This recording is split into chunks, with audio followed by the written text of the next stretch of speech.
Friends, welcome again. मैं पंकज देवटिया हमारे YouTube channel education hub में आपका बहुत बहुत स्वागत करता हूं, अभिनंदन करता हूं। जैसा कि दोस्तों हमने पीछे सिंधु घाटी सभ्यता से जो भी हमारे क्वेश्चन थे या जो भी हमने जाना उसके बारे में, वो हमने अच्छी तरह से जानकारी प्राप्त की। दोस्तों आज हम शुरू करते हैं वैदिक सभ्यता। वैदिक सभ्यता आज का नया टॉपिक है। जैसा कि दोस्तों आप जानते हैं कि हर एग्ज़ाम के अंदर सिंधु घाटी सभ्यता से जो क्वेश्चंस पूछे जाते थे वो इम्पोर्टेंट्स होते हैं, उसी प्रकार वैदिक सभ्यता से भी क्वेश्चंस पूछे जाते हैं। तो दोस्तों स्टार्ट करते हैं आज हम वैदिक सभ्यता। फ्रेंड्स देखिए, वैदिक सभ्यता है इसका जो आयु काल है वो हम जानने की कोशिश करते हैं। पहले 1500 से लेकर 600 ईसा पूर्व तक इसका कार्यकाल माना जाता है। तो 1500 से 600 तक वैदिक सभ्यता को दो भागों में हम बांट सकते हैं। इसको दो भागों में बांटकर पढ़ा जाए या देखा जाए तो हमें बहुत आसानी से हम इसका अध्ययन कर सकते हैं। पहला जो है इसका भाग वो है पूर्व वैदिक सभ्यता। पूर्व वैदिक सभ्यता।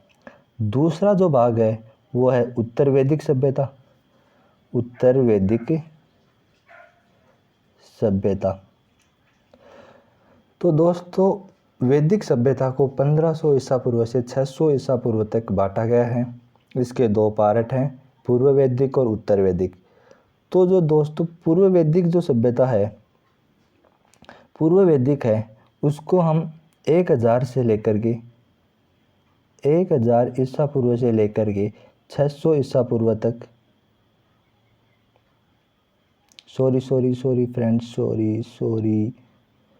पूर्व वैदिक जो सभ्यता है,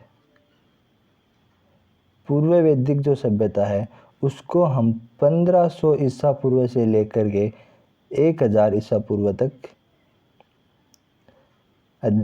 इसका कार्यकाल मान सकते हैं।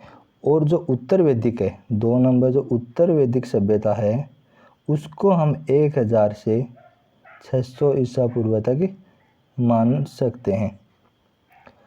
ओके फ्रेंड्स, एक बात और बता दूं मैं आपको कि पूर्व वैदिक जो सभ्यता है उसके अंदर हम केवल और केवल ऋग्वेद के बारे में जानेंगे।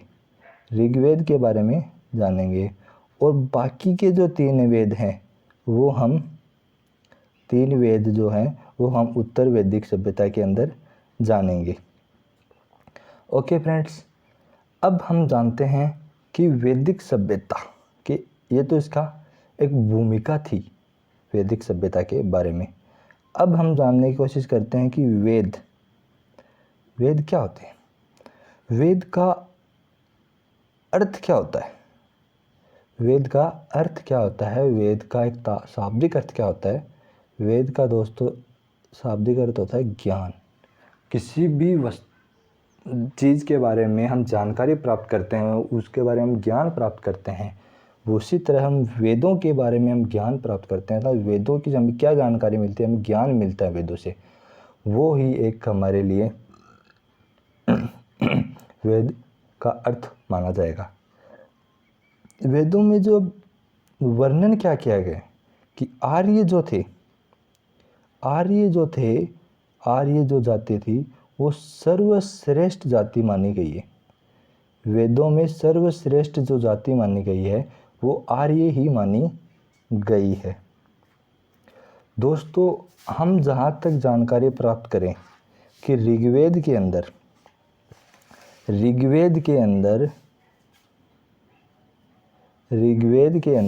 आर्य जो शब्द है, ऋग्वेद के अंदर जो आर्य शब्द है उसका 33 बार वर्णन किया गया है। आर्य शब्द का ऋग्वेद के अंदर 33 बार प्रयोग किया गया है। ओके दोस्तों, जैसा कि मैं बताऊं आपको कि जो वैदिक साहित्य है, वैदिक सभ्यता के अंदर जब जाने कि इसके अंदर हम क्या क्या जानेंगे, वैदिक सभ्यता के इस चैप्टर में हम क्या क्या अध्ययन करेंगे। वैदिक जो साहित्य है उसके अंदर हम एक तो वेद जानेंगे, एक ब्राह्मण ग्रंथ जानेंगे, ब्राह्मण ग्रंथ। ओके, नेक्स्ट जानेंगे हम इसके अंदर आरण्य हम आगे देखेंगे ये क्या क्या होते हैं। और हम जानेंगे उपनिषद के बारे में भी जानकारी प्राप्त करेंगे। दोस्तों ये हम जानकारी प्राप्त करेंगे। जैसा कि मैंने अभी अभी बोला एक शब्द आर्य क्या है, आर्य कहाँ से आए, क्या कहाँ इनका रहन सहन हुआ, ये क्या करते थे, उनके बारे में हम जानते हैं। आर्य जो दोस्तों सर्वप्रथम जब आर्य जो थे सर्वप्रथम ये पंजाब और अफ़गानिस्तान में बसे थे, पंजाब और अफ़गानिस्तान के अंदर आए थे। जैसा कि दोस्तों मैं आपको बताऊं, आर्य जो जाति है वो ऋग्वेद के अंदर सर्वश्रेष्ठ मानी गई है। और जो आर्य थे वो सर्वप्रथम पंजाब और अफ़गानिस्तान में बसे थे। दोस्तों आर्यों का ये क्या है, इनका जो सर्वप्रथम ये उन्होंने बसना स्टार्ट किया था, रहना स्टार्ट किया था, वो था इनके बारे में। आर्यों के बारे में विद्वान क्या कहते हैं कि भारत के अंदर यानी कि इनके जो मूल स्थान है वो कौन कौन से मानते हैं वो हम देखते हैं। तो दोस्तों मूल स्थान जैसे कि हम भारत में जाने, भारत के अंदर, तो भारत में एक इतिहासकार आता है भगवन दास जो आता है, भगवन दास गिडवाणी जो आता है वो क्या कहता है अपनी पुस्तक के अंदर, वो लिखते हैं, अपनी पुस्तक है उनकी रिटर्न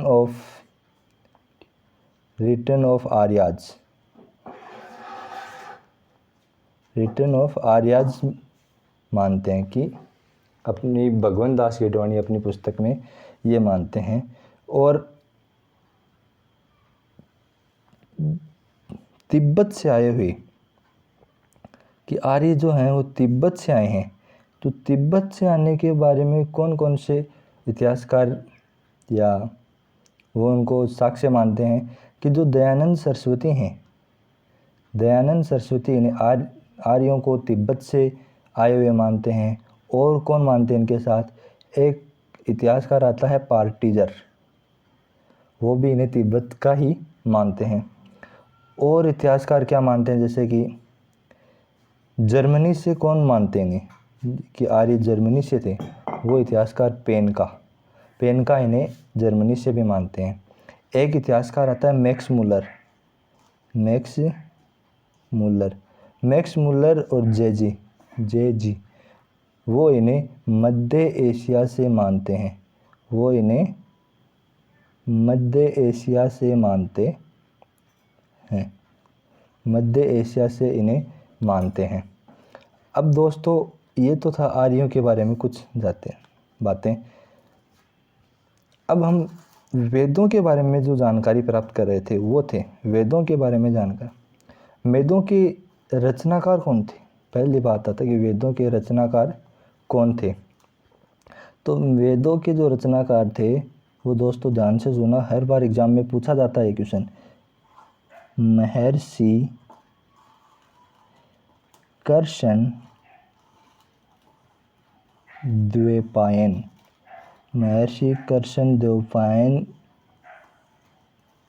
वेदों के रचनाकार माने जाते हैं। ओके फ्रेंड्स, नेक्स्ट जब हम देखते हैं ऋग्वेद, हम स्टार्ट करते हैं ऋग्वेद। तो दोस्तों ऋग्वेद जो है वो सबसे प्राचीन वेद है। दोस्तों जो ऋग्वेद है वो सबसे प्राचीन वेद माना गया है। और इसकी जो रचना है, ऋग्वेद की जो रचना है वो कहाँ की गई है वो दोस्तों हम जानते हैं। ऋग्वेद की रचना है वो सप्त सिंधु प्रदेश के अंदर की गई है। सप्त सिंधु प्रदेश के अंदर इसकी रचना की गई है। और दोस्तों जानते हैं हम इसके बारे में, ऋग्वेद के बारे में, इसकी भाषा। ऋग्वेद की जो भाषा है वो जानते हैं हम संस्कृत। ऋग्वेद की भाषा क्या है? संस्कृत इसकी भाषा है दोस्तों। और इसके बारे में हम जानकारी प्राप्त करें लिपि, तो दोस्तों जो लिपि है ऋग्वेद की जो सभ्यता की जो ऋग्वेद की जो लिपि है वो ब्राह्मी लिपि मानते हैं। ब्राह्मी लिपि इसकी लिपि है। और दोस्तों इसके बारे में जैसा कि हम जानकारी प्राप्त करें, ऋग्वेद के अंदर 10 मंडल हैं। ऋग्वेद के अंदर क्या है? 10 मंडल हैं। प्रथम और जो 10वां मंडल है वो क्या है दोस्तों? नवीन मंडल माना गया है। और इसके अंदर सूक्त, ऋग्वेद के अंदर जो सूक्त हैं वो कौन कौन कितने हैं? इस ऋग्वेद के अंदर क्या है? एक तो सूक्त हैं जो 1017 या 1028 मानते हैं। और क्या मानते हैं दोस्तों? इसके अंदर ऋग्वेद के अंदर जो मंडल है हमारे, प्रथम और 10वां जो मंडल है वो नवीन मंडल है।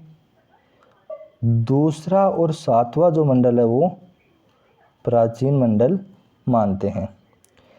ऋग्वेद को जो पढ़ने वाले को होता है, जो ऋग्वेद को पढ़ता है उसको हम होर्त कहा जाता है। होर्त कहा जाता है। जैसा कि दोस्तों मैंने अभी बताया आपको कि सूक्त इसके अंदर 1017 इसके अंदर सूक्त हैं। 1028 भी कभी 1028 भी माना गया है। इसके अंदर जो मंत्र है दोस्तों, जो मंत्र हैं वो 10,580 या 10,600 भी आता है कहीं, तो वो इसके मंत्र हैं दोस्तों। जैसा कि हम ऋग्वेद के बारे में जाने और जानकारी, तो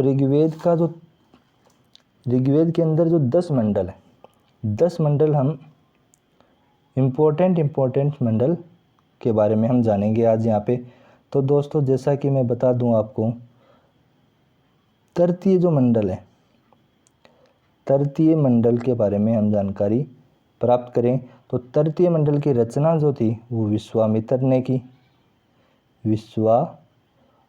ने तृतीय मंडल की रचना की। ऋग्वेद के बारे में और कुछ जैसे कि हम जानकारी प्राप्त करें, इसके अंदर प्रथम जो 50 सूक्त हैं, प्रथम 50 जो सूक्त हैं वो कण्व ऋषि से संबंधित है। कण्व ऋषि से संबंधित है। प्रथम जो सूक्त है, पहला जो सूक्त है दोस्तों वो अग्नि, और द्वितीय जो है सूक्त है वो इंद्र को समर्पित मानते हैं। और इसके अंदर दोस्तों ऋग्वेद के प्रथम सूक्त के अंदर 20 राजाओं का वर्णन है, जिसमें 60,999 ने भाग लिया था। ऐसा कुछ ऋग्वेद के अंदर माना जाता है। और दोस्तों तीसरे मंडल के बारे में जानकारी प्राप्त करें, जो विश्वामित्र है दोस्तों, विश्वामित्र जो है उसको हम प्रथम धर्म गुरु मानते हैं। और जो तृतीय मंडल जो है उसके बारे में जानकारी प्राप्त करें तो इसके अंदर एक गायत्री मंत्र का उल्लेख किया गया है। गायत्री मंत्र का उल्लेख किया गया है जो सूर्य को समर्पित है, सूर्य को समर्पित मानते हैं। ओके फ्रेंड्स, नेक्स्ट चौथा जो मंडल है वो क्या है दोस्तों, जानते हैं।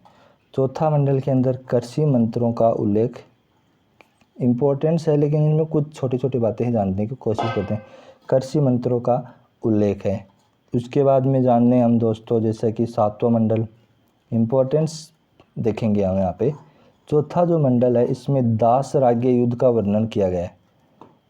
दासराज्य युद्ध का वर्णन किया गया है दोस्तों।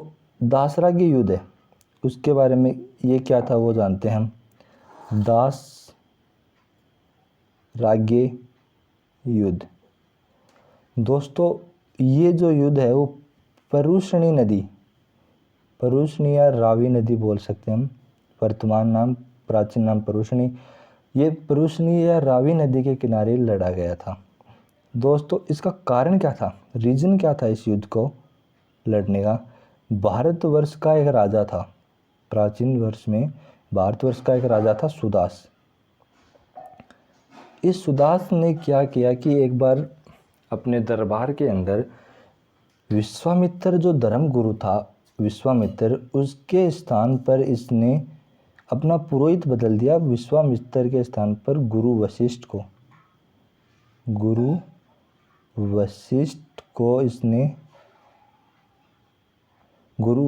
को पुरोहित बना दिया। तो इस कारण से विश्वामित्र है वो नाराज़ हो गए और इसने राजा सुदास से युद्ध कर लिया। दोस्तों जो यह युद्ध था वो पंजाब के आसपास लड़ा गया था, पंजाब के आसपास लड़ा गया था। इस युद्ध के अंदर 3 अनार्य कबीले थे। दोस्तों 3 अनार्य कबीले कौन कौन से थे। पहला तो था वो राजा, 2 था शीघ्र और 3 नंबर जो था वो यज्ञ था, यज्ञ, ये कुछ मानते हैं। ओके दोस्त, नेक्स्ट जो था इतिहासकार डीडी कौशाम्बी क्या कहते हैं कि यह युद्ध जो था वो विश्वामित्र को न हटा करके वो अपना अलग तरक देते हैं। वो ये देते हैं कि जो नदी का जो जल है उस पर अधिकार करने के लिए